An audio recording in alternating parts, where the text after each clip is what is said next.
সামাজিক যোগাযোগ মাধ্যমে সম্প্রতি বেশ কয়েকজন জনপ্রিয় অভিনেত্রীর ছবি নজর কাড়ছে।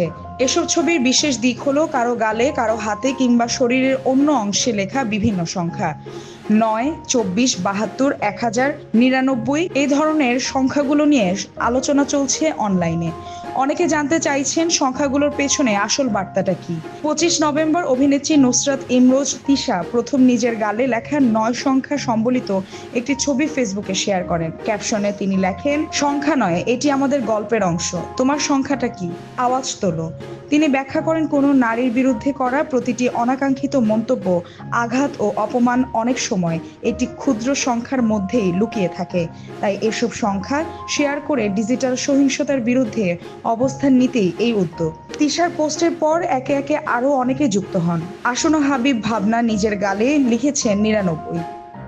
শবনম ফারিয়ার ছবিতে দেখা যায় ১০০০, চিত্রনায়িকা দিঘির ছবিতে ৩, অভিনেত্রী মৌসুমী হামিদের গালে লেখা ৭২, রুনা খান নিজের হাতে লিখেছেন ২৪।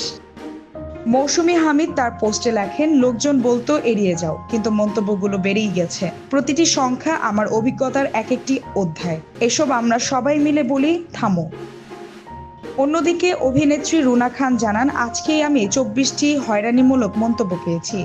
এই সংখ্যা শুধু সংখ্যা নয়, এর ভেতরে আছে কষ্ট, লড়াই এবং জয়ের গল্প। এই ধারাবাহিক পোস্টগুলোর লক্ষ্য একটাই, নারীদের বিরুদ্ধে চলমান ডিজিটাল হয়রানিকে দৃশ্যমান করা এবং অভিজ্ঞতা সংখ্যার মাধ্যমে তুলে ধরে সবাইকে সচেতন করা। অভিনেত্রীরা সবাই একই আহ্বান জানাচ্ছেন, নিজের অভিজ্ঞতার সংখ্যাটি শেয়ার করুন, একসঙ্গে দাঁড়াই ডিজিটাল সহিংসতার বিরুদ্ধে।